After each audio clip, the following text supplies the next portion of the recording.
सनत कुमारों ने नारद जी से पूछा कि इतने दुखी क्यों, तुम्हारा क्या चला गया?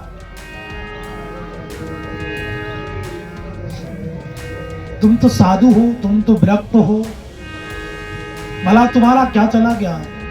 तुम्हारे पास तो ऐसा धन है जो कभी कम होने वाला ही नहीं, तो दिन प्रतिदिन बढ़ने वाला ये धन है। राम नाम के इस धन को कोई चुराने वाला नहीं है, कोई बंटवारा करने वाला नहीं है। तो महाराज आखिर आपका क्या चला गया? तो नारद जी रोने लगे और बोले, महाराज क्या बताऊं, अहम तो पृथ्वी या तो ज्ञात्वा सर्वोत्तवामिति पुष्करम चा प्रागम चा काशी गोदावरी तथा। नारद जी कहते, महाराज मैं क्या बताऊं, मैं पृथ्वी को श्रेष्ठ समझ के आया, हरि क्षेत्र गया, कुरुक्षेत्र गया, सेतुबंध रामेश्वर गया, सब जगह गया, लेकिन महाराज कोई सत्य नहीं बोलता है, कहीं भी मुझे, नारद जी ने सनत कुमार से कहा, मुझे कहीं भी शांति नहीं मिली कि झूठ ही लेना झूठ ही देना, झूठ ही लेना झूठ ही देना, झूठ ही भोजन झूठ चावना, झूठ ही भोजन झूठ चवेना, झूठ ही लेना झूठ ही देना, झूठ ही लेना झूठ ही देना, झूठ ही भोजन मत चावना, झूठ ही भोजन झूठ चवेना।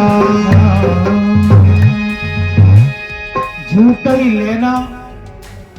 महाराज ना कोई सत्य बोलता है, सब मिथ्या बोलते हैं, सब झूठ बोलते हैं, जिसको देखो वही अपनी मस्ती में। नापस कुतक्षयमा मन संतोष कारिकम। महाराज ना कोई सत्य बोलता है, ना कोई सत्य सुनता है, सब लोगों की बुद्धि बिगड़ चुकी, बुद्धि विकृत हो गई है। अगर कोई अच्छा काम अगर व्यक्ति करता है तो उसकी गिनती बार बार कराता है कि अमुक काम मैंने करवाया, ऐसा काम मैं करवाता हूं, ऐसा काम मैंने करवाया। जब कोई कार्य बिगड़ जाता है तो लोग कहते हैं ये तो सब भगवान की इच्छा है, भगवान ने बिगाड़ दिया। अच्छा किया तो मैंने किया और बुरा किया तो भगवान ने बिगाड़ दिया, भगवान ने बुरा किया। अच्छा हुआ तो कोई बात नहीं है, मैंने किया, बुरा हुआ तो भगवान के ऊपर दोष लगा दिया कि भगवान ने बुरा किया है, भगवान बुरा करने वाले हैं। ऐसा मिथ्या आरोप भगवान पर लगा देते हैं हम लोग। तो महाराज बुजुर्गों की सेवा सम्मान सब समाप्त हो चुका है, ये नारद जी कह रहे हैं। कलयुग के प्रभाव से, कलयुग का जो प्रभाव है उसके प्रभाव से बुजुर्गों की सेवा बंद हो गई, मान सम्मान नष्ट हो गया। अब तो कोई सेवा करना ही नहीं चाहता, माता पिता की सेवा कोई करना नहीं चाहता, क्योंकि बच्चे तो बाहर रहते हैं, देश में ही नहीं विदेश में है, सेवा कौन करे। बड़ी विचित्र विडंबना है महाराज हमारी, हमारा समाज न जाने किस ओर जा रहा है कि जहां हम वृद्धों की सेवा करते थे, उनका सम्मान होता था बुजुर्गों का, अब वो सेवा सम्मान सब समाप्त हो गया। इसलिए हम श्री मां कालिका धर्मार्थ ट्रस्ट के तत्विधान में, ट्रस्ट के सौजन्य से एक आश्रम का निर्माण गंगा मां गंगा के किनारे हरिद्वार में किया जा रहा है, जहां वृद्धों की सेवा, अनाथों की सेवा एवं उनके रहने की व्यवस्था। तो आप सभी लोगों से निवेदन है कि आप सब लोग अधिक से अधिक श्री मां कालका धर्मार्थ ट्रस्ट से जुड़ें एवं यथाशक्ति सहयोग करें, आजीवन सदस्यता ग्रहण करें अथवा भूमि 1 गज भूमि 2 गज भूमि अथवा एक कमरे का निर्माण, या आपकी जो श्रद्धा हो, आपकी जो शक्ति हो, आपकी जो सामर्थ्य हो, सहयोग करें और धर्म लाभ अर्जित करें। बोलो श्री भक्तवत्सल भगवान की जय हो। तो महाराज सेवा सम्मान समाप्त हो गया। बुजुर्गों की जो सलाह, पहले हम घर में कोई काम करते थे तो बुजुर्गों से सलाह लेते थे कि तरुणी प्रभुता के श्याल को बुद्धिदायिका कन्या बिक्री नवलोबाद दंपत्ति नाम चकल के नाम। बुजुर्गों का सेवा सम्मान समाप्त हो गया। घर में नई बहू की चलती हो गई और महाराज अगर सलाह लेना है तो साले से ली जाती है, पिता से कोई सलाह मशवरा नहीं किया जाता। इसलिए कहावत है कि दीवार बिगाड़े आरो और घर बिगाड़े सारो। आप इतिहास उठाकर देख लीजिए। तो इसलिए जिस दीवार में अलमारियां ज्यादा होंगी वो दीवार उतनी कमजोर होगी, और जिस घर में साले की सलाह ली जाएगी वो घर भी उतना ही कमजोर होगा। नारद जी कहते हैं महाराज सनत कुमारों से, कहा बद्रीनाथ बद्री विशाल में, कि घर घर में गया, संतों के आश्रम पर गया, लेकिन मुझे कहीं शांति नहीं मिली। पहले संत जितना विरक्त होता था उसकी कीमत उतनी ज्यादा होती थी, लेकिन आजकल तो संत भी गृहस्थ हो गए। संत भी गृहस्थ हो गए, बड़ी बड़ी संपत्ति एवं संपत्ति के मालिक हो गए। संतों की परिभाषाएं बदल गई महाराज। नारद जी कहते हैं जब संतों का मैंने ऐसा व्यवहार देखा, नारद जी कहते हैं जब मैं गया तो मैंने देखा कि ये इतना बड़ा आश्रम किसका है? बोले त्यागी जी का है। बोलिए बच्चे किसके शोर कर रहे हैं? बोले मौनी बाबा के। बोलिए बच्चे किसके हैं? बोले ब्रह्मचारी जी के। तो संतों की परिभाषाएं बदल गई महाराज। जब मैं संतों का दृश्य देखा तो मैं गृहस्थों के पास गया तो मैंने देखा कि गृहस्थों की हालत और ज्यादा खराब है। मुझे कहीं भी शांति नहीं मिली कि कलिना धर्म मित्रेन धारेन भजता धुना। अधर्म रूपी जो कलयुग है उसने सबकी बुद्धि को विकृत कर दिया, नष्ट कर दिया। नारद जी कहते जब मैं वृंदावन आया तो वहां एक दृश्य मैंने देखा। हो वृंदावन धाम अपार जपे जा राधे राधे। वृंदावन धाम अपार भजे जा राधे राधे। वृंदावन धाम अपार भजे जा राधे राधे। भजे जाओ राधे राधे।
श्री वृंदावन धाम अपार भजे जाओ राधे राधे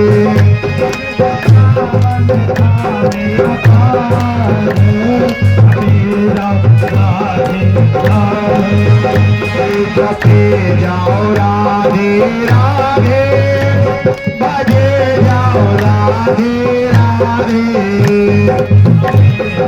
राधे राधे जपे जाओ राधे राधे श्री वृंदावन धाम अपार बजे जाओ राधे राधे श्री वृंदावन धाम अपार बजे जाओ राधे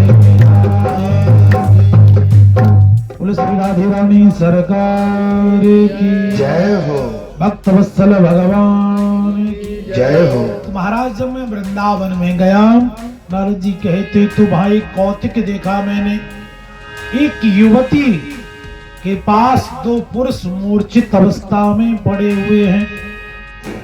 भाई स्त्री चारों ओर देख रही है। नारद जी कहते हैं उसने मुझे देखा, मुझे बुलाया, मैं उसके पास गया। उस माता का नाम भक्ति माता था। उसने मुझे बुलाया। उसके पास दो पुरुष मूर्छित अवस्था में पड़े हुए थे। एक का नाम ज्ञान था और दूसरे का नाम वैराग्य था। भक्ति माता ने कहा कलयुग के प्रभाव से ये दोनों मेरे बच्चे वृद्ध हो गए हैं। महाराज ज्ञान वैराग्य के उत्थान के लिए कोई यत्न कीजिए, इनका बुढ़ापा दूर हो जाए। तो वेद अभ्यास, नारद जी ने वेद वेदांत का पाठ किया, ज्ञान वैराग्य का बुढ़ापा दूर नहीं हुआ। जितनी चूरन चटनी थी सब कुछ, लेकिन फिर भी कोई प्रभाव नहीं हुआ। तो उसी समय आकाशवाणी हुई। आकाशवाणी ने कहा कि ज्ञान वैराग्य भक्ति के बुढ़ापा, ज्ञान वैराग्य का बुढ़ापा दूर करना चाहते हो तो सत्कर्म करो। आकाशवाणी ने कहा कि सत्कर्म सूच को नूनम ज्ञान यज्ञ स्मृतो बुधई श्रीमद् भागवत लापा साधु गीत सुका देवी। भक्ति देवी के कष्ट के लिए ज्ञान वैराग्य का बुढ़ापा दूर हो तो नारद सत्कर्म करो। नारद जी विचार करने लगे ये सत्कर्म क्या है। तो नारद जी कहते हैं सनत कुमारों से महाराज मैं सब जगह गया, संतों के पास गया, महाराज ये सत्कर्म क्या है। कोई संत जो है मौन धारण कर लेता, किसी के पूजा का समय हो गया। तो नारद जी कहती इस प्रकार मैं सब जगह गया लेकिन मुझे किसी ने नहीं बताया कि सत्कर्म क्या है, क्या करूं मैं जिससे ज्ञान वैराग्य का बुढ़ापा दूर हो। यही प्रश्न नारद जी ने सनत कुमारों से भी किया कि महाराज वो सत्कर्म क्या है, मैं ये जानना चाहता हूं। आकाशवाणी ने जिसके लिए कहा था कि सत्कर्म करो वो सत्कर्म क्या है, तो सनत कुमार बोले वेद वृक्ष है, भागवत उसका फल है। जय श्री राधे। वेद रूपी कल वृक्ष का अमृतमय फल ही श्रीमद् भागवत महापुराण है। बिना वृक्ष के फल नहीं होता। जो स्वाद फल में होता है वो स्वाद वृक्ष में नहीं होता। यद्यपि रस तो वृक्ष की जड़ों से ही आया है, इसलिए वेद वेदांत का सार श्रीमद् भागवत महापुराण है। नारद जी ने सनत कुमारों से कहा बोले श्रीमद् भागवत कथा श्रवण करने से ज्ञान वैराग्य का बुढ़ापा दूर हो जाएगा। बोले क्यों नहीं, अवश्य होगा। बोले कथा कहाँ करें? तो बोले गंगा जी के किनारे। कहाँ? हरिद्वार में। अच्छा, कथा की चर्चा बद्रीनाथ में हो रही है। कथा की चर्चा कहाँ हो रही है? बद्रीनाथ में। बद्री विशाल जिसे कहते हैं, बद्रीनाथ में भगवान की कथा हो रही है। बद्री विशाल में कथा की चर्चा और कथा का आयोजन गंगा जी के किनारे, यहां हरिद्वार में। मां गंगा जी का पावन किनारा, सनत कुमार चारों भाई वक्ता बनकर के बैठे, नारद जी श्रोता बनकर बैठे। बड़े बड़े संत महात्मा को पता चला, जय ध्वनि होने लगी, मंत्रोच्चार वेदोच्चार होने लगी, शंख ध्वनि होने लगी, जय जयकार होने लगी, जय हो, पुष्पादि की वर्षा होने लगी, कुंभ जैसा वातावरण बन गया। सभी संत महंत अपने व्राते न सहे शिष्य, गृहस्थे न सा पुत्रा। गृहस्थ लोग अपने पत्नी बच्चों के साथ कथा सुनने के लिए पधारे, और व्रत लोग जो है कथा अपने चेलों शिष्यों के साथ कथा सुनने के लिए पधारे। चारों ओर जय जयकार होने लगी, संतों की भीड़ लगने लगी। सनत कुमार कथा कह रहे हैं। सनत कुमार ने बड़ा सुंदर व्याख्यान कह के सुनाया, भागवत की महिमा का वर्णन करके सुनाया, और नारद जी से कहा कि शास्त्रों के प्रति हमें शंका नहीं करना चाहिए। शंका बिठाना मन में अपराध है। हाँ, जिज्ञासा बस पूछना वो एक अलग बात है, श्रद्धा बस पूछना वो एक अलग बात है। शरद कुमार कथा सुना रहे हैं, भक्ति अपने पुत्रों के साथ आकर के विराजमान हो गई है, किसी को दिखाई नहीं देती है। नारद जी ने सनत कुमारों से कहा, एक प्रश्न करना चाहता हूं।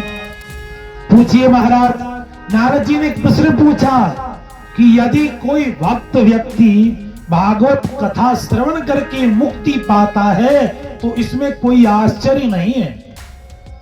यदि कोई ज्ञानी व्यक्ति भागवत कथा श्रवण कर मोक्ष पाता है तो कोई आश्चर्य नहीं है, परंतु क्या कोई पापी व्यक्ति भागवत कथा सुनकर, भागवत कथा सुनने से किसी पापी व्यक्ति को सदगति प्राप्त हो सकती है क्या? सनत कुमारों ने बड़ा सुंदर व्याख्यान किया। सनत कुमार बोले, जब नारद जी ने पूछा कि ये मानवा पाप कृतस्तु सर्वदा सदा दुराचार्य रता विमार्गा क्रोधाग्नि दग्धा कुटिलस्य कामिना सप्ता यज्ञेन कलौ पुनन्ति तेन। जिस मनुष्य ने जीवन में कोई सत्कर्म ना किया हो, दुराचार किया हो, पाप कर्म किए हो, जिसकी बुद्धि, जिसकी मनोबुद्धि पाप में ही बन गई हो, जो क्रोध की अग्नि में जला हो, ऐसा दुराचारी व्यक्ति के द्वारा अगर श्रीमद् भागवत कथा सप्त दिन पर्यंत तक कथा सुन ले तो निश्चित उसके जीवन में परिवर्तन आ जाता है। जिसका जीवन सत्य से हीन हो, सत्य जीवन में सत्य संभाषण नहीं किया, सत्य संभाषण नहीं करता, जो माता पिता की सेवा नहीं करता, जो वर्ण संकर पद्धति से उत्पन्न हुआ। वर्ण संकर पद्धति का अर्थ है कि मां किसी और बिरादरी की और पिता किसी और बिरादरी का। कि वर्ण संकर जायते लुप्त पिंडोदकः क्रिया, गीता में भगवान अर्जुन से कह रहे हैं कि वर्ण संकर जो संतान है उसके हाथ से भगवान जल नहीं लेते और देवता लोग, पितर लोग पिंडदान स्वीकार नहीं करते।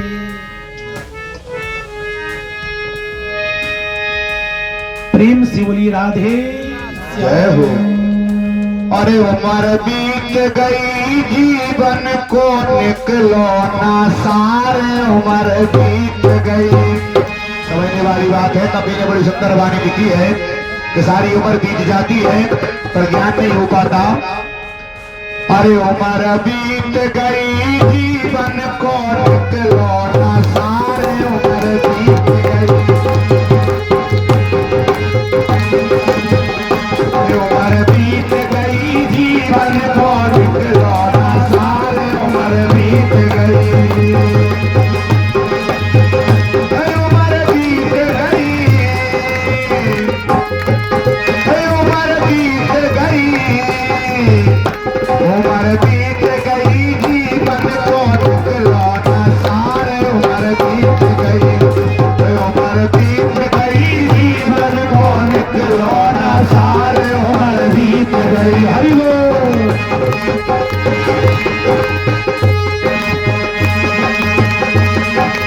आए थे गर्भ में बसुध गाए फूल, सुध गाए फूल आए थे कबूल, बात रहे फूल रहे पलना में झूल, उम्र बीत गई। उम्र बीत गई जीवन को निकलो ना सारे, उम्र बीत गई। उम्र बीत गई जीवन को निकलो ना सारे, उम्र बीत गई। हरि उम्र बीत गई, उमरिया उमरिया उमरिया। उम्र बीत गई जीवन को निकलो ना सारे, उम्र बीत गई। उम्र बीत गई जीवन को निकलो ना सारे, उम्र बीत गई। देखिए जवानी पने आयो जब मत भयो सवार, मत भयो सवार सबसे करत रहे रार। जवानी पने आयो जब मत भयो सवार, मत भयो सवार सबसे करत रहे रार। सिर पे छाए रहो पाप, उम्र बीत गई। उम्र बीत गई जीवन को निकलो ना सारे, उम्र बीत गई। उम्र बीत गई जीवन को निकलो ना सारे, उम्र बीत गई। उम्र बीत गई जीवन को निकलो ना सारे, उम्र बीत गई। वृंदावन बिहारी लाल की। जो व्यक्ति 5 उग्र पापों से, जिसने जीवन में 5 उग्र पाप किए हों, 7 दिन तक अगर वो भगवान की कथा सुन ले तो उसके जीवन में परिवर्तन आ जाता है। मैं तो यहां तक कहता हूं कि जीवन में पाप, जिस व्यक्ति ने जीवन भर पाप कर्म किए हों, सनत कुमार कहते हैं पाप करते करते जिसकी मृत्यु हो गई हो, जिसने जीवन में 5 पाप कर्म किए हों, 5 उग्र पापस्या ब्राह्मण हत्या की हो, गुरु पत्नी के साथ गमन किया हो, किसी के साथ विश्वासघात किया हो, मदिरापान किया हो, एवं माता पिता की सेवा से हीन हो, ऐसा व्यक्ति मरने के बाद अगर कहीं भूत प्रेत पिशाच की योनि में चला जाए, भूत बन जाए, पिशाच बन जाए, तो उसकी मुक्ति के लिए अगर श्रीमद् भागवत कथा करावें तो क्या वो मुक्त हो जाता है? ये प्रश्न किया नारद जी। महाराज, जो भूत प्रेत आदि योनि में चला गया हो, उसको भगवान की कथा अगर श्रवण करा दी जाए, सनत कुमार कहते हैं तो उसका उद्धार हो सकता है।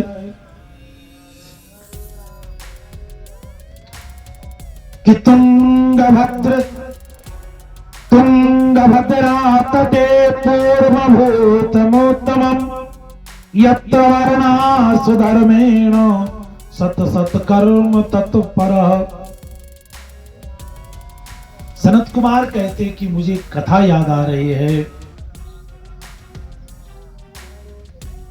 आचार्य सनत कुमार कहते हैं नारद जी को लक्ष्य करते हुए कि तुंगभद्रा नदी के किनारे एक नगर था। तुंगभद्रा नदी कहाँ है? कर्नाटक। तुंगभद्रा नदी के किनारे एक नगर था, उत्तम नगर। उसी नगर में चारों वर्ण के लोग रहते थे। उसी वर्ण में, उस नगर में चारों वर्णाश्रम के लोग रहते थे। उसी नगर में एक आत्मदेव नाम के पंडित जी रहते थे। आत्मदेव दर्शनः। पंडित जी बड़े सरल थे, वेद वेदांत के ज्ञाता थे पंडित जी। आत्मदेव इनका नाम था। मिथ्याभाषी नहीं, मृदुभाषी थे, सरल स्वभाव, सदाचारी ब्राह्मण थे एवं कर्म कांड से अपनी जीवन आजीविका का पालन करते थे। इनकी पत्नी का नाम धुंधली था। धुंधली देवी यथा नाम तथा गुण, जैसा नाम था वैसे गुण भी थे। पंडित जी कथा के लिए बाहर चले जाते तो पत्नी का साम्राज्य रहता था।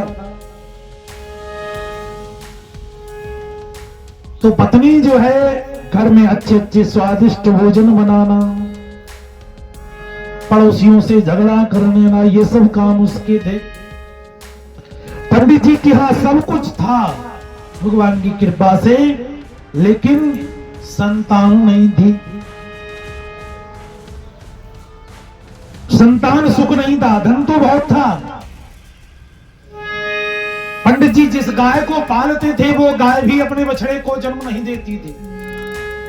पंडित जी जिस तुलसी के वृक्ष की पूजन करते थे वो तुलसी का वृक्ष भी सूख जाया करता था। पंडित जी के यहां संतान सुख नहीं था, तो पंडित जी ने बहुत सारे पूजन पाठ किए कि भगवान मेरे यहां संतान की प्राप्ति हो जाए, लेकिन संतान प्राप्त न हो सकी। तो इतने में पड़ोसियों का आना जाना प्रारंभ हो गया। लोगों ने कहा महाराज आपके ऐसे कौन से कर्म खराब हैं, आप तो स्वयं ब्राह्मण हो, आपने ऐसा ना जाने क्या कर दिया कि आपके खुद के संतान नहीं। महाराज कितनी दुख की बात है कि आपके यहां संतान नहीं। लोगों ने ताना देना प्रारंभ कर दिया।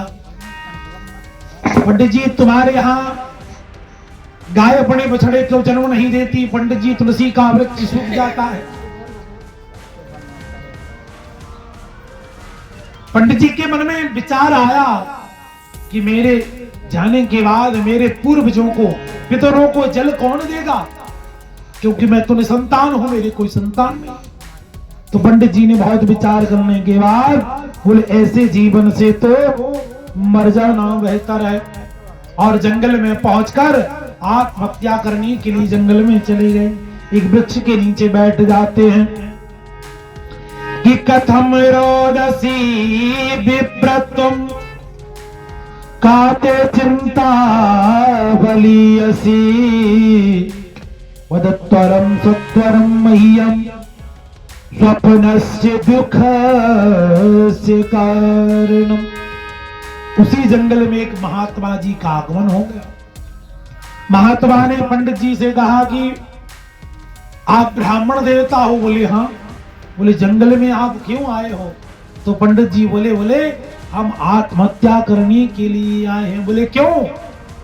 साधु ने पूछा तुम आत्महत्या करना चाहते हो, ब्राह्मण होकर इतना नहीं जानते कि आत्महत्या करना एक महापाप है?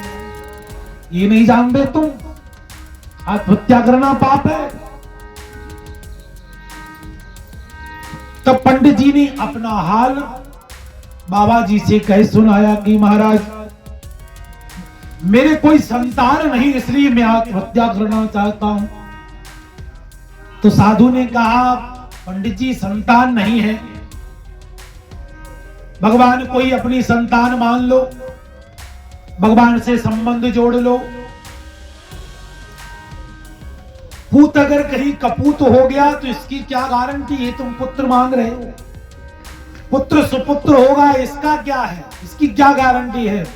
और पूत अगर कहीं कपूत हो गया तो फिर क्या करोगे? कि पूत सपूत तो का धन संचय, और पूत सपूत तो का धन संचय।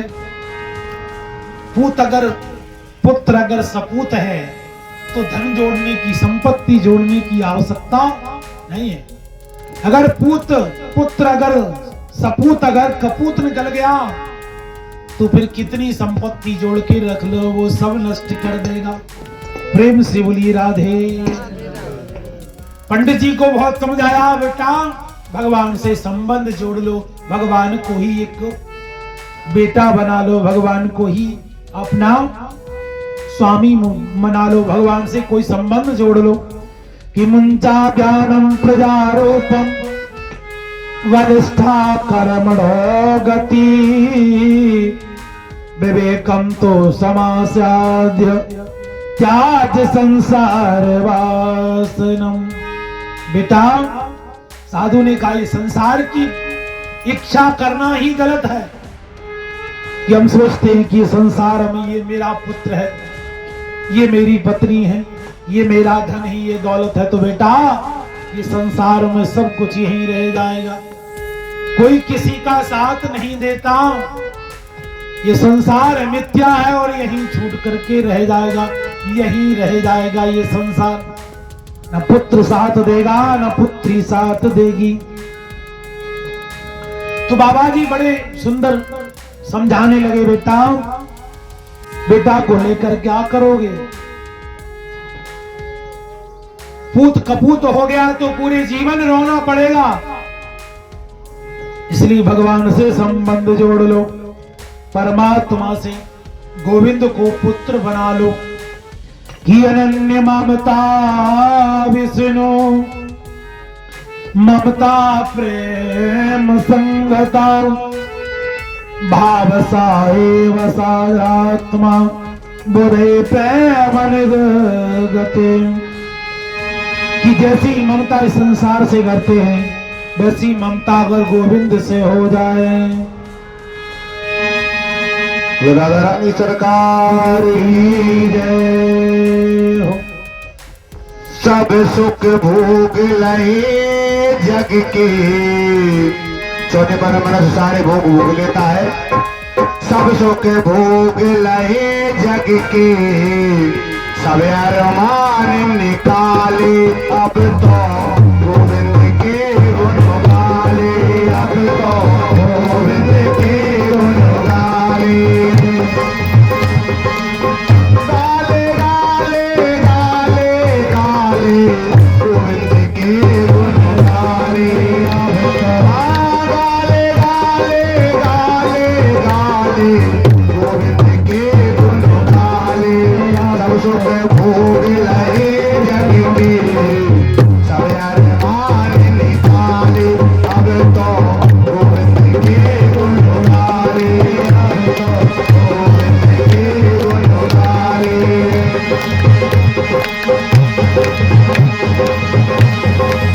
रंग बिरंगे फूल जगत के, सब कुछ देके भाले फूल, सब कुछ देके भाले फूल। रंग बिरंगे कौन से फूल है? नाती पोता छोटे पर सब को देख लेता है। रंग बिरंगे फूल जगत के, सब कुछ देके भाले फूल, सब कुछ देके भाले फूल। कच्चा रंग सभी का निकला, अंत में सब कच्चे पड़ जाते हैं। कच्चा रंग सभी का निकला, सभी पड़ गए काले, अब तो गोविंद के गुण गाले, अब तो गोविंद के गुण गाले। हाँ कच्चा रंग सभी का निकला, सभी पड़ गए काले, अब तो गोविंद के गुण गाले, अब तो गोविंद के गुण गाले। सब सुख भोग लहे जग के,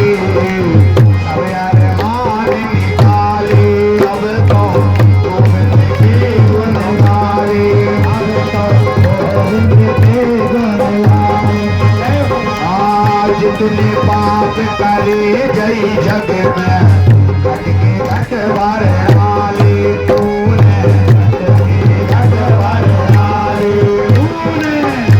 और का 184 घट भरना तो है ही। कर कर पाप जय जग में घट के घट भर डाले तूने, घट के घट भर डाले तूने। जल बहा दे उन्हें बना कर, अगर पाप हो गए तो बहा दो। जल बहा दे उन्हें बना कर पाप के पर डाले। अब तो गोविंद के गुण गाए, अब तो गोविंद के गुण गाए, गोविंद के गुण गाए तू, गोविंद के गुण गाए। अब तो गोविंद के गुण गाए, अब तो गोविंद के गुण गाए, अब तो गोविंद के गुण गाए। जितने पाप करे जय जग में लेखा कौन समारे, आए आए लेखा कौन समारे।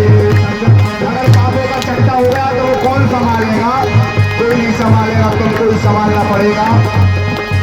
कर कर पाप जय जग में लेखा कौन संभाले, आए आए लेखा कौन संभाले। उनका तो बस ये के यतन है, पाप का केवल एक ही उपाय बताया है। उसका तो बस एक ही यतन है, जीवन के पछताने। अब तो गोविंद के गुण गाने, अब तो हाँ उसका तो बस एक ही यतन है, उसका तो बस एक ही यतन है, जीवन के पछताने। अब तो गोविंद के गुण गाने, अब तो गोविंद के गुण गाने। सब सुख भोग लए जग के, सब अरमान निकाले। अब तो गोविंद के गुण गाले, अब तो गोविंद के गुण गाले, अब तो गोविंद के गुण गाले। भगवान की जय हो। बाबा जी ने कहा भगवान से मोह, भगवान से प्रेम करो, संसार से मोह त्याग दो। आत्मदेव पंडित जी बोले महाराज आप तो साधु हो, आपके तो ना घर है ना पत्नी है ना बच्चे। जिस घर में जिस आंगन में बच्चे ना हो वो आंगन बड़ा सूना रहता है महाराज। मेरी तो केवल इतनी सी इच्छा है पुत्र प्राप्ति की। बाबा जी ने कहा पंडित जी तुम्हारे भाग्य में संतान का सुख तो है ही नहीं। तो पंडित जी कहने लगे महाराज हम तो आत्महत्या कर लेंगे। और आत्महत्या का पाप आपको लगेगा, हमें तो केवल संतान सुख चाहिए। साधु ने देखा एक जन्म क्या 7 जन्मों तक तुम्हारे यहां कोई संतान नहीं, क्या करना चाहिए? बोले महाराज आप तो मुझे संतान होने का कोई वर दे दो जिससे मेरे यहां संतान हो जाए। पंडित जी के बार बार अनेक बार कहने पर प्रसन्न होकर के जो है साधु ने एक फल दे दिया। बोली अपनी पत्नी को ये फल खिला देना। उस फल को लेकर पंडित जी बड़े प्रसन्न हो गए। उस फल को लेकर आए महाराज, आकर के और अपनी पत्नी से कहा कि इस फल को ग्रहण कर लो, हमारे यहां भी संतान होगी। पत्नी थोड़ी कर्कशा बुद्धि की थी, मन में विचार करने लगी कि फल खाने से संतान की उत्पत्ति होती है क्या, और भला अगर गर्भ कहीं ठहर गया तो मैं जो चिटपटा भोजन है जो ऐसा भोजन ना कर सकूंगी, और कहीं अगर गांव में आग लग गई तो मैं कैसे भागूंगी। इस प्रकार से अनेक विचार करने लगी वो। उसने अपनी बहन से कहा और फल की परीक्षा लेने के लिए वो फल जो है गाय को दे दिया। और उसने अपनी बहन से कहा, दोनों बहनें एक जगह रहती थी। उसने अपनी बहन से कहा कि तुम्हारे यहाँ तो पुत्र बहुत हैं परंतु धन की कमी है, हमारे यहाँ धन बहुत है परंतु पुत्र की कमी है। बहन, तुम्हारे 1 मास का गर्भ है, तुम्हें जो संतान हो आप हमें दे देना, इसके बदले में कुछ द्रव्यादि हमसे ले लेना। 9 महीने बाद जब पुत्र उत्पन्न हुआ और गाय के गर्भ से भी बछड़े की जगह बालक का जन्म हुआ तो पंडित जी बड़े प्रसन्न हो गए। 9 महीने बाद, 9 मास बाद जब जन्म हुआ तो बड़े प्रसन्न हो गए कि भगवान की कृपा देखिए कि आज मेरे यहां भी बालक हो गया और गाय के भी बालक हो गए। दोनों के सुंदर नामकरण रखे गए। तो महाराज, गाय के यहां जो बालक हुआ था उसका नाम गौकर्ण रखा गया। उसका सारा शरीर मानव की भांति था, केवल कान उसके गौ की तरह थे, इसलिए उनका नाम गौकर्ण रख दिया गया। महाराज, इधर महाराज उस धुंधली देवी ने कहा कि महाराज ये तो मेरा पुत्र है और मैं ही इसका नाम रखूंगी। तो उसने अपने पुत्र का नाम धुंधकारी रख दिया। यथा नाम तथा गुण, जैसा नाम वैसे गुण। दोनों बालक बड़े हुए, दोनों के संस्कार भिन्न भिन्न, दोनों के रहने की व्यवस्थाएं बड़ी भिन्न, दोनों का स्वभाव बड़ा अलग अलग। गौकर्ण जी आश्रम गए, शिक्षा दीक्षा ली गुरु महाराज से, वेद वेदांतों का अध्ययन किया और इधर धुंधकारी महाखल हो गया। बच्चों का अपराध बालापन में ही बच्चों को दंड देकर आ जाए, किसी का उपद्रव करके आ जाए, किसी को कष्ट देकर आ जाए। धीरे धीरे अपराधों की संख्या बढ़ने लगी। पिताजी समझाने लगे तो अपराध भी करने लगा, चोरी भी करने लगा धीरे धीरे, और बड़ा हुआ तो जुआ भी खेलने लगा और समय निकलता गया और वो मदरा भी पान करने लगा, मदरा पान करने लगा, जुआ खेलने लगा, बुरे लोगों की संगति करने लगा। एक दिन पंडित जी ने कहा मुझे ब्राह्मण ने कि बेटा तूने मेरे स्वर्ग जैसे घर को नरक बना दिया। ये मदरा पान आदि करना ब्राह्मण का धर्म नहीं है बेटा, हम तो ब्राह्मण हैं। सात्विक कर्म करना, अच्छे आचरण करना, वेद के अनुसार कर्म करना, ब्राह्मण के 6 कर्म है। दान लेना, दान देना, यज्ञ करना, यज्ञ कराना, विद्या पढ़ना और विद्या पढ़ाना। तो ब्राह्मण का कर्म है संध्या वंदन करना, गायत्री मंत्र जप करना, पूजन पाठ आदि करना, सात्विक रहना, सात्विकता से जीवन यापन करना। बेटा तुम ये ब्राह्मण कर्म के विपरीत कर्म कर रहे हो। तुम जो कर्म कर रहे हो ये अशोभनीय है, ये शोभनीय कर्म नहीं है। पिताजी ने बहुत समझाया, बार बार समझाया, लेकिन बेटा कहां मानने वाला। क्योंकि बेटा जब बिगड़ जाता है, कहते हैं कि बेटा जब हाथ से निकल जाता है, और आजकल के बेटे तो फिर पूछने ही का है। आजकल के बच्चों के विषय में तो कहना ही क्या है। मैं तो ये कहता हूं सेवा करना तो दूर है। आज के बच्चे अगर प्रेम से बोल जाएं यही ठीक है। इधर आ जाइए, आप थोड़े आप आइए। सेवा तो ठीक है, आज के बच्चे जो है केवल प्रेम से बोल ले वही ठीक है। क्योंकि आज हम जान रहे हैं इस समय में कि प्रेम के 2 शब्द नहीं है। सेवा करना तो छोड़िए, जो बच्चे माँ बाप की सेवा तो ठीक तरीके से प्रेम के 2 शब्द नहीं बोलते। अगर माँ या पिताजी कुछ कहें कि बच्चे आप कहां जा रहे हो बेटा, इतनी सी बात पर बेटा क्रोधित हो जाता है, माँ बाप का सम्मान नहीं करता, माँ बाप से असत्य परिभाषण कर देता है। तो आज के समय में सेवा की इच्छा करना बड़ा कठिन काम है। अक्सर लोग कहते हैं महाराज ऐसा कुछ करो बेटा हो जाए। बेटा तो हो जाएगा, लेकिन बेटा सेवा करेगा इसकी कोई गारंटी नहीं आज के युग में। ये बड़ी विचित्र बात है। बेटा है सेवा करेगा, ये बहुत बड़ी बात है, विशेषकर आज के युग में, क्योंकि पहले तो लोग संयुक्त परिवार में रहते थे, मिलजुल करके रहते थे, प्रेम भाव से रहते थे। अब तो घर के 4 लोग चारों दिशाओं में हैं साहब। अगर कोई घर में वृद्ध माता पिता दुखी हो तो कोई हालचाल लेने वाला नहीं है, कोई पूछने वाला नहीं कि दवाई टाइम पर दवाई ली है या नहीं, ये पूछने वाला नहीं है।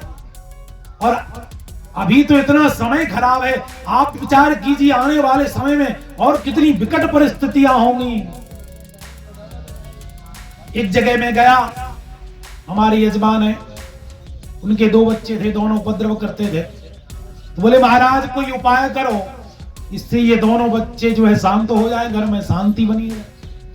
तो मैंने उनसे कहा साहब ये बच्चे जो है वो तुम्हारा कर्म है, तुम्हारे कर्म तुम्हारे बच्चे के रूप में आए। आज के समय में सेवा तो छोड़िए, सद्मार्ग पर चलते रहें यही ठीक है। और मैं तो ये अक्सर कहता हूं कि माता पिता का धर्म है अपने पुत्र को, बच्चों को सुंदर शिक्षा देना। ऐसा नहीं कि मात पिता ही बाल कन्ही बुलावे, उदर भरे सोई धर्म सिखावे, ऐसा नहीं। माता पिता का धर्म है कि बच्चों को सुंदर शिक्षा देना।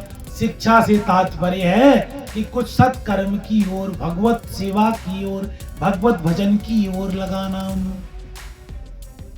क्योंकि बच्चा जब छोटा होता है, जो संस्कार देंगे वो उसमें विद्वान होंगे। छोटे से पेड़ को आप कभी भी कहीं भी मोड़ दो, पेड़ अगर बड़ा हो गया फिर टूट जाएगा लेकिन मुड़ेगा नहीं। तो नमन्ति गुणिनो जना, नमन्ति फलिनो वृक्षा। जिस वृक्ष में जितने ज्यादा फल होते हैं उसकी डालियां उतनी झुकी होती हैं। जिस व्यक्ति में जितने गुण होते हैं वो व्यक्ति उतना ही नमनशील होता है। गौकर्ण जी का आगमन हुआ।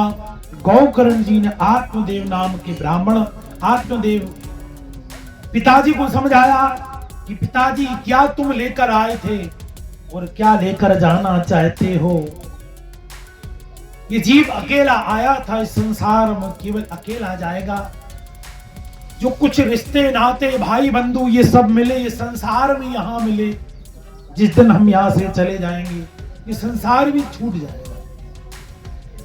देश तमाम सरोदरे भी मतित्वं त्याजित्वं जाया सुता दिशो सदा ममतां विमुञ्च पश्यानिशं जगदं क्षणभङ्गनिष्ठं वैराग्य राग रस को भवभक्तिनिष्ठं। पिताजी मैं ये बात कहना चाहता हूं, गौकर्ण जी ने आत्मदेव से कही कि पहले ये शरीर के प्रति देह अभिमान जो है इसे छोड़िए, देह अभिमान को त्याग दीजिए।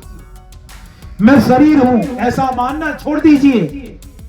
हम इस शरीर को पंडित जी बोले, ज्ञानी बोले, कुछ भी बोले, इस शरीर की 3 गति होती है। शरीर की 3 गति होती है। जला दोगे तो राख हो जाएगा, गाड़ देंगे कीड़े मकोड़े खा जाएंगे, फेंक देंगे तो जानवर खा जाएंगे। इसके अलावा इस शरीर का और कभी कुछ नहीं होता। पिताजी एकांत में बैठकर विचार कीजिए कि मैं प्रश्न आपसे करना चाहता हूं। आप सोचिए कि मैं क्या हूं, मैं कौन हूं, मैं यहां किस लिए आया हूं, क्या करने के लिए आया था, मैं क्या करने के लिए आया था और क्या मैं करने लगा।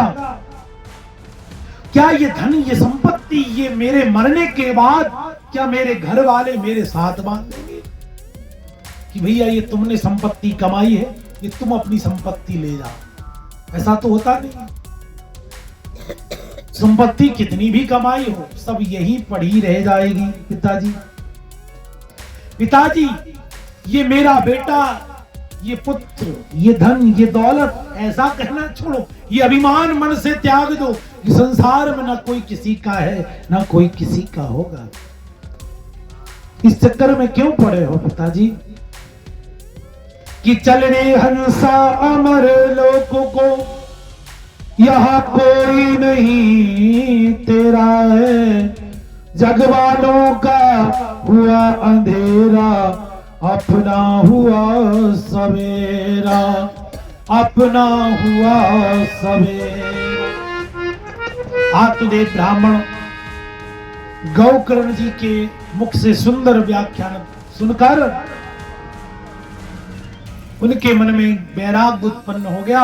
अपनी पत्नी धुंधली देवी से कहा कि चलो अब चौथापन भी आ गया है, पुत्र पौत्र आज सबको छोड़ो, अब केवल भगवान का भजन करें। ये मन से जो है संसार की आसक्ति बड़ी देर से छूटती है। और मैं तो ये कहता हूं कि बड़े भाग्यशाली हम लोग, आप सब लोग बड़े भाग्यशाली हैं जो आप सब लोग मां गंगा की गोद में कल्पवास कर रहे हैं। कम से कम कुछ समय के लिए तो सही इस संसार के झंझटों से छूटकर हम ईश्वर की ओर एक कदम तो सही, ऐसे ही मन में विरक्ति आएगी, ऐसे ही मन भगवान के चरणों में धीरे धीरे लगेगा, संसार की आसक्ति ऐसे ही त्याग देंगे हम। तो धुंधली देवी ने अपना घर नहीं त्यागा। आत्मदेव पंडित जी जंगल में पहुंच गए और भागवत के 10वें स्कंद का पाठ करके मोक्ष को प्राप्त हुई। बोलो श्री भक्तवत्सल भगवान जय हो। पिताजी के जाने के बाद धुंधकारी और सर्वदा स्वतंत्र हो गए। घर में वेश्याओं को लाने लगा, वेश्याओं की संगति करने लगा, दुराचार पाप जितने भी कर्म थे सारे बुरे कर्म करने लगा। एक दिन राजा के यहां से चोरी करके आया, बहुत सारा धन लेकर आया,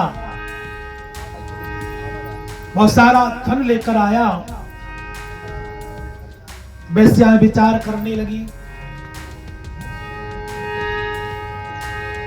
कि राजा एक न एक दिन इस वेश्याओं ने विचार किया कि राजा एक न एक दिन इसको पकड़ लेगा और इसके साथ हम भी पकड़े जाएंगे और ये धन जो भी हमने चुराया है वो सब जब्त हो जाएगा। तो वेश्याओं ने, पांचों वेश्याओं ने धुंधकारी का वध कर दिया।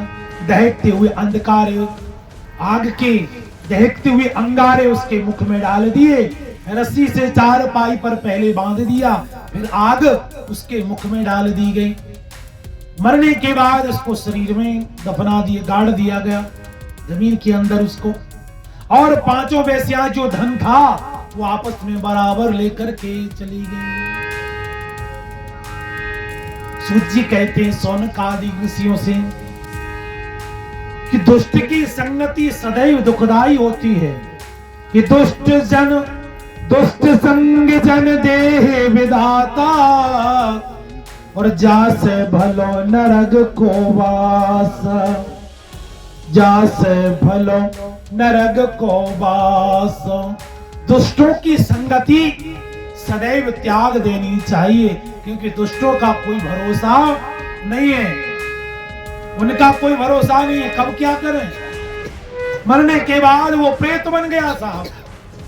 देखो अच्छे लोगों की संगति करोगे, अच्छे गुण आएंगे, अच्छे विचार आएंगे, अच्छी बुद्धि आएगी, निर्मल बुद्धि आएगी, स्वादिष्ट भोजन, अच्छा भोजन करोगे, सात्विक भोजन करोगे, अच्छे सज्जन लोगों की संगति करोगे तो बुद्धि निर्मल बुद्धि होगी। दुष्ट और दुर्जनों की जब संगति करोगे तो बुद्धि मलिन बुद्धि होगी। कौन सी बुद्धि होगी? मलिन बुद्धि। मलिन बुद्धि का तात्पर्य है कि चित्त में प्रसन्नता नहीं रहेगी, चित्त उदासीन भाव रहेगा। मन बुरे कर्म की ओर अग्रसर रहेगा, क्योंकि हम संगति एवं खान भोजन आदि की सात्विक भोजन का बहुत बड़ा प्रभाव होता है, मलक्ष्यादि भोजन का अलग प्रभाव होता है। बोलो श्री भक्तवत्सल भगवान की जय हो। प्रेम से बोलिए राधे राधे। संसार के लोगों से आसान किया करना, संसार के लोगों से आसान किया करना, संसार के लोगों से आसान किया करना,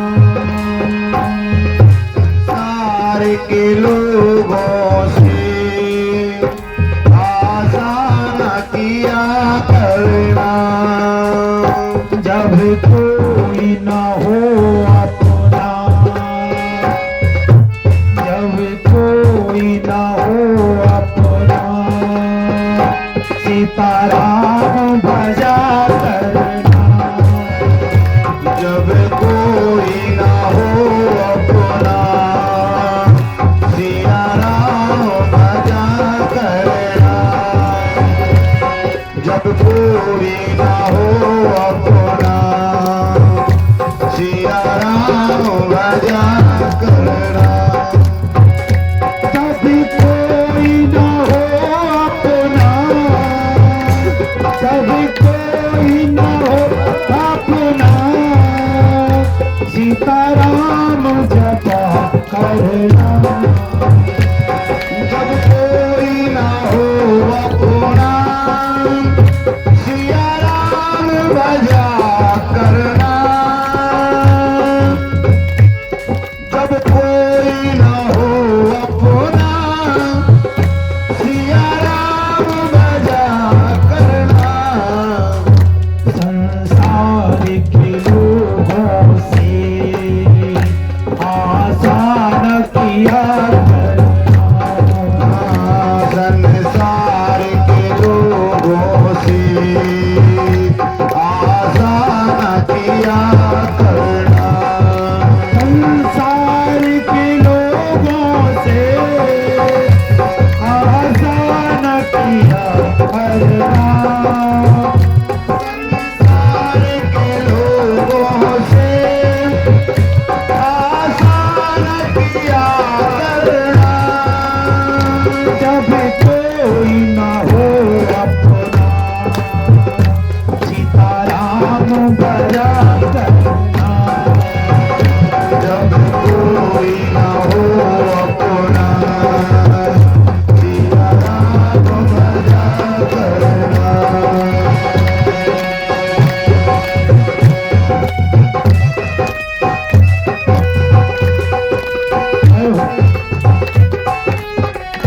संसार के लोगों से आसान किया करना, जीवन के समंदर में तूफान भी आते हैं, जीवन के समुद्र में तूफान भी आते हैं, तो प्रभु को भजते हैं, प्रभु आप बचाते हैं, प्रभु को भजते हैं,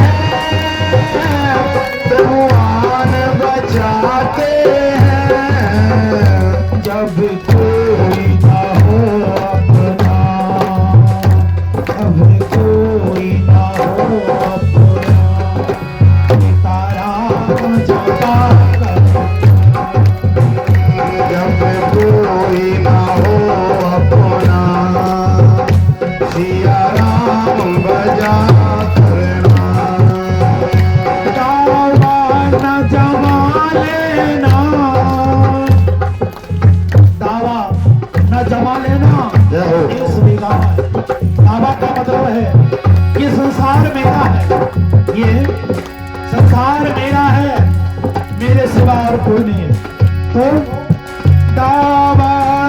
जमा लेना, ये देश बेगाना है।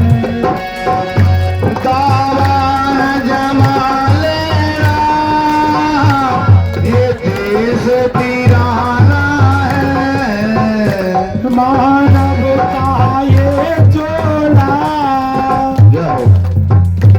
मानव का ये चोला फिर नहीं पाना है।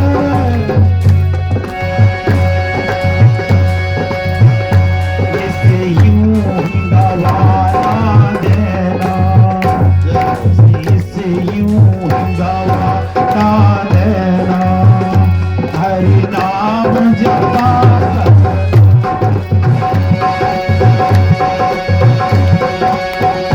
संसार के लोगों से आसान कभी करना, संसार के लोगों से आसान कभी करना। कोई न हो अपना,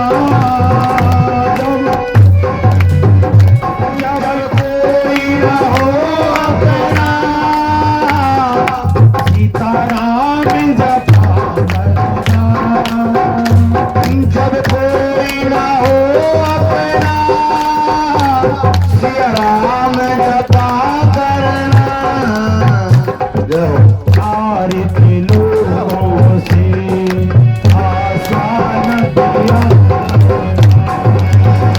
संसार के लोगों से आसान कभी करना, संसार के लोगों से आसान कभी करना, आसान कभी करना, आसान कभी करना। साबरे सरकार की जय हो, भागवत भगवान की जय हो। मरने के बाद धुंधकारी एक प्रेत बन गया। गौकर्ण जी आए अपने निज ग्राम अपने घर, तो प्रेत बन के उनको भयभीत करने लगा। गौकर्ण जी ने ये पूछा तुम कौन हो, तो उसने कहा अहम भ्राता, मैं तुम्हारा भाई हूं। गौकर्ण जी ने पूछा भैया तुम मेरे भाई हो? बोले हाँ। प्रेत योनि? बोले हाँ भाई, मैं मरकर प्रेत बन गया क्योंकि मेरे कर्म ही इतने खराब थे। गौकर्ण जी बोले भैया तेरी मृत्यु का समाचार मुझे तीर्थों में मिल गया था, मैंने गया जी में पिंडदान किया, मैंने तर्पण किया, मैंने तेरी मुक्ति के लिए सारे साधन किए, फिर भी भैया तुमको मुक्ति नहीं मिली। तो प्रेत कहने लगा भैया मेरे कर्म इतने खराब थे कि पिंडदान करने से मेरी मुक्ति नहीं होगी। भैया मैं बहुत परेशान हूँ, इस प्रेत की योनि में बड़ा कष्ट है, मुझे मेरी मुक्ति का कोई उपाय करो भैया, मैं यहाँ पड़ रहा हूँ, मैं यहाँ ये योनि में डाला हूँ, मेरी मुक्ति के लिए कोई उपाय करो। हमारे पूर्वज पितर जो किसी भी योनि में पड़े हुए हैं, यत्र तत्र भ्रमण कर रहे हैं, उनकी उद्धार के लिए, उनकी सदगति के लिए हम गंगा किनारे श्रीमद् भागवत कथा का आयोजन कर रहे, जिससे मेरे और आप सबके पूर्वज जो किसी भी योनि में कहीं भी पड़े हुए उनको सदगति प्राप्त हो और पितर हमको आशीर्वाद दें, जिससे हमारा परिवार धन धाम पुत्र पौत्र आदि से परिपूर्ण हो। बोलो श्री भक्तवत्सल भगवान की जय। तो गौकर्ण जी ने भगवान सूर्य से निवेदन किया कि भगवान भवन भास्कर सूर्य देव से कहा कि प्रभु मेरा भाई प्रेत योनि में पड़ा है, प्रेत योनि में है, उसकी मुक्ति के लिए मैं क्या करूं? तो भगवान सूर्य ने कहा कि अपने भाई की मुक्ति के लिए, प्रेत योनि से मुक्ति दिलाने के लिए तुम श्रीमद् भागवत सप्ताह ज्ञान यज्ञ करो। ठीक है महाराज। सूर्य भगवान के कहे अनुसार गौकर्ण जी ने आकर श्रीमद् भागवत कथा का विधिवत मुहूर्त निकाला, ग्रहों का निर्माण किया, तुलसी वृक्ष का निर्माण स्थापित किए, तुलसी ठाकुर जी को बिठाला गया, स्थापित किए गए। विधिवत षोडशोपचार से पूजन अर्चन वंदन किया गया और 7 ग्रंथि का एक बांस रखा गया, उसमें उस प्रेत को अभिमंत्रित किया गया। कथा प्रारंभ हुई। पहले दिन की कथा के प्रभाव से एक ग्रंथि टूट जाती है, दूसरे दिन की कथा के प्रभाव से दूसरी ग्रंथि टूट जाती है। इसी प्रकार 7 दिन में 7 गांठें टूट जाती हैं। भगवान का विमान उस प्रेत को लेने के लिए आता है कि धन्य भागवती वार्ता प्रेत पीड़ा निवारणी की धन्य है भगवान की कथा जो प्रेत को भी सदगति प्रदान करने वाली है। जय हो। विमान आया तो श्रोता लोग कहने लगे कि बोले महाराज कथा तो हमने सबने सुनी है, फिर विमान अकेला उस प्रेत के लिए क्यों आया?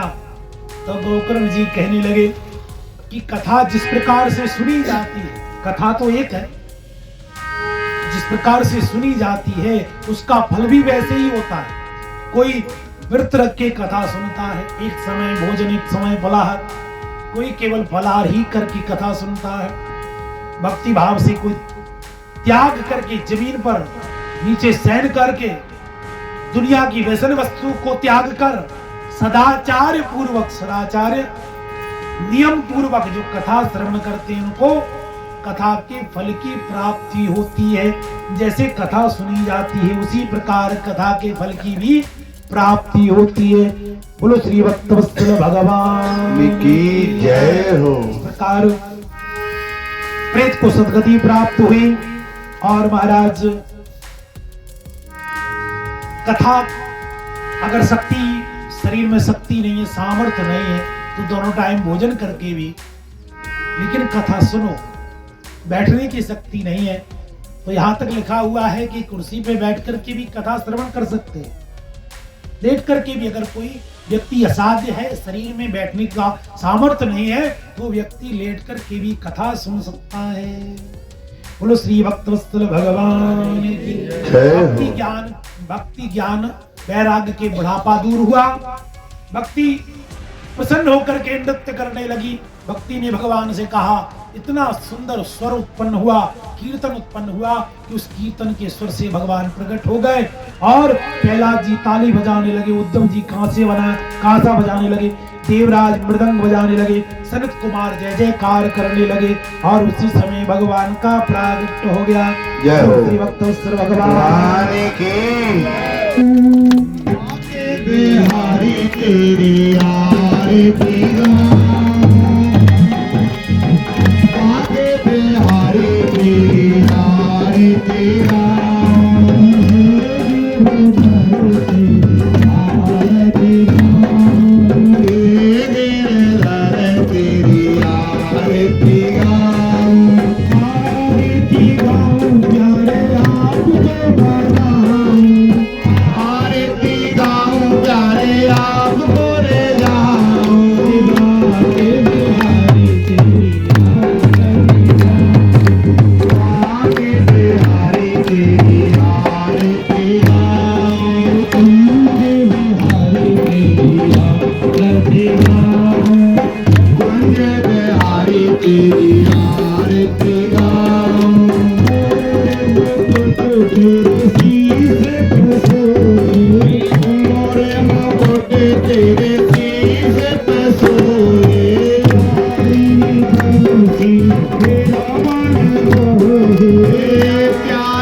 गाऊं बाके बिहारी तेरी आरती गाऊं बाके बिहारी तेरी आरती गाऊं प्यारे आप पर जाऊं आरती गाऊं प्यारे आप पर जाऊं मेरे दर तेरी आरती गाऊं तेरी आरती गाऊं दास दास के आरती आप हो दास नाथ के नाथ आप हो जीवन प्यारे साथी आप हो दुख दुख जीवन प्यारे साथ नाथ हो उन चरणों